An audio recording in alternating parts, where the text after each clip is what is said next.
far north Queensland, known for its pristine beaches and tranquil beauty. A paradise for locals and tourists alike, but on October 21, 2018, this serene landscape would become the backdrop of a nightmare. Toyah Cordingley, a 24-year-old animal lover, was reported missing after failing to return home from a walk with her dog. The next day, her body was found on the secluded Wangetti Beach, north of Cairns. The discovery sent shockwaves through the small, tight-knit community and beyond. Toyah Cordingley was full of life.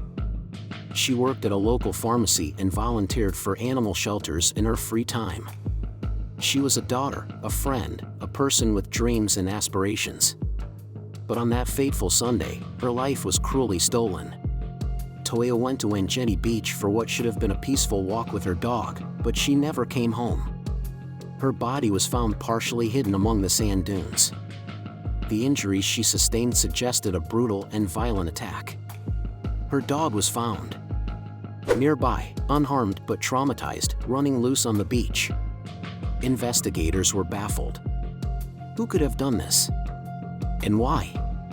Wangetti Beach was isolated, but Toyah's murder was no random act of violence. The investigation was swift and intense. Authorities scoured the area for clues, questioned dozens of people, and released CCTV footage of Toyah's last known movements. The case gripped the nation. As the days turned into weeks, the community held vigils, rallies, and fundraisers to keep Toyah's case in the public eye. People were desperate for answers, but the trail began to go cold. Months later, authorities finally named a suspect, Rajwinder Singh, a man who had left Australia just days after Toyah's murder. He boarded a flight to India, where he has remained since, evading justice. Despite international arrest warrants and public pleas, Singh's whereabouts remained unknown for years. The question lingered: would Toyah's killer ever face justice? For Toyah's family, the pain of losing their daughter was compounded by the uncertainty of not knowing if her killer would ever be brought to trial. Yet, they continued to fight.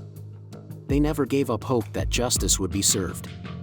The Australian government continued to push for Singh's extradition, vowing to not let Toyah's case go unsolved. But as of 2024, there is still no resolution. Toyah Cordingley's life was taken too soon, but her memory lives on. Her family, friends, and supporters continue to fight for her and for all victims of violence.